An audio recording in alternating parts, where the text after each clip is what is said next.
मागच्या काही दिवसांमध्ये वेगवेगळ्या पद्धतीच्या घटना गोष्टी आपल्याला ऐकायला मिळतात, बघायला मिळतात। पण मात्र काही गोष्टी या अशा पद्धतीने घडलेल्या असतात की त्यामध्ये नेमकी चूक कोणाची आहे, काय आहे हे देखील लवकर समजत नाही आणि त्यावर नेमकं काय बोलावं हे देखील कळत नाही। अशाच पद्धतीच्या घटना राज्यामध्ये वेगवेगळ्या ठिकाणी घडत आहेत आणि त्या घटना म्हणजे प्रवासादरम्यान काही महिलांसोबत ओळख होते आणि ओळख झाल्यानंतर ती जी महिला आहे त्या पुरुषाबरोबर लॉजवर जाते आणि लॉजवर गेल्यानंतर सगळं काही मनमोकळेपणाने करते। पण मात्र सगळं घडल्यानंतर दुसऱ्या दिवशी ती महिला पोलीस स्टेशनमध्ये जाते आणि पोलीस स्टेशनमध्ये गेल्यानंतर तिच्यासोबत असणारा जो पुरुष आहे, अनोळखी आहे, प्रवासादरम्यान झालेली ओळख आहे, त्या व्यक्तीवर गुन्हा दाखल करते आणि घडतं एक धक्कादायक प्रकरण, धक्कादायक घटना। नेमकं काय आहे संपूर्ण प्रकरण, कुठं घडली आहे घटना हे आपण अगदी सविस्तरपणे पाहणार आहोत। पण जर तुम्ही अजूनही आपलं चॅनल सबस्क्राईब केलं नसेल तर लगेच सबस्क्राईब करून घ्या आणि बाजूला असणाऱ्या बेल नोटिफिकेशनला सुद्धा ऑन करायला विसरू नका। जर आपण पाहिलं तर सध्या देशामध्ये, राज्यामध्ये वेगवेगळ्या पद्धतीच्या घटना घडत आहेत आणि या घटना आपण आपल्या चॅनलच्या माध्यमातून नेहमीच पाहत असतो। पण मात्र सध्या राज्यामध्ये वेगवेगळ्या पद्धतीच्या घटना आपल्याला ऐकायला आणि बघायला मिळतात।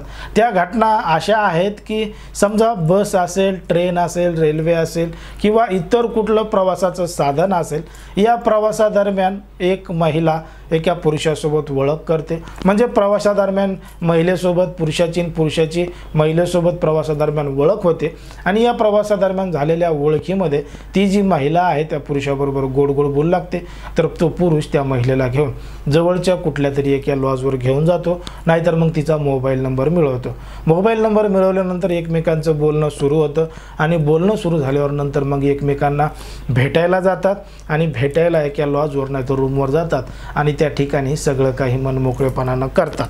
आता इथपर्यंत सगळं व्यवस्थित घडत होतं, पण मात्र हे सगळं घडल्यानंतर त्या महिलेला तिची फसवणूक झाली आहे। समोरच्या व्यक्तीनं काहीतरी आश्वासन दिलंय आणि ते आश्वासन पूर्ण केलं नाही म्हणून त्या पुरुषावर गुन्हा दाखल होतो आणि ती महिला पोलीस स्टेशनमध्ये जाऊन त्याच्या विरुद्ध तक्रार करते। मग त्या पुरुषाला अटक होते। अशा पद्धतीच्या घटना आपण मागच्या काही काळापासून मोठ्या प्रमाणात ऐकत आहोत, बघत आहोत। पण मात्र हे सगळं घडत असताना यामध्ये नेमकी चूक कोणाची आहे, काय आहे हेच आपल्याला समजत नाही। आता बऱ्याच ठिकाणी घडणाऱ्या ज्या या घटना आहेत, या घटनेमध्ये जे घडतंय त्या महिलेची खरंच फसवणूक होतीये, तिला फसवून लॉजवर घेऊन जाण्यात येतंय आणि तिच्यासोबत सगळं काही घडतंय। पण काही घटनांमध्ये पुरुषाला सुद्धा फसवलं जातंय, त्यांच्याकडून अशा पद्धतीने पैसे उकळण्यासाठी हे सगळं काम केलं जातंय असं सुद्धा काही जणांचं म्हणणं आहे। त्यामुळे या संपूर्ण अशा पद्धतीच्या घडणाऱ्या ज्या घटना आहेत त्या घटनांपासून आपण सावध राहिलं पाहिजे आणि जर कोणासोबत असं घडत असेल त्याला सुद्धा सावध केलं पाहिजे।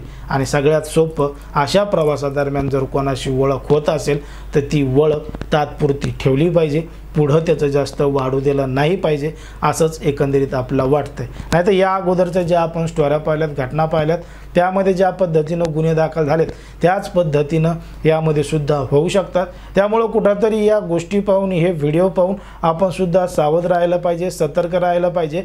प्रवासादरम्यान असेल, कुठं असेल, काय असेल, अनोळखी व्यक्तीपासून सावध राहिलं पाहिजे। त्यामध्ये महिलांनी सुद्धा आणि पुरुषांनी सुद्धा आपली आपली काळजी घेतली पाहिजे, जेणेकरून आपल्यावर कुठलीही कारवाई होणार नाही किंवा आपली कुठलीही फसवणूक होणार नाही। हेच सांगण्याचा आजचा हा व्हिडिओ होता। हे तुम्हाला माहिती कशी वाटली ते अगदी स्पष्टपणे कमेंटमध्ये सांगा, कारण की कोणाच्याही भावना दुखवणं, कोणाचंही मन दुखवणं हा आपला उद्देश नाही। समाजामध्ये जे घडतंय तेच सांगण्याचं काम आपण या ठिकाणी करत असतो। म्हणून तुम्हाला जे काही वाटतंय ते अगदी स्पष्टपणे कमेंटमध्ये सांगा आणि अशाच पद्धतीचे नवनवीन व्हिडिओ पाहण्यासाठी आपल्या चॅनलला लगेच सबस्क्राईब करून घ्या।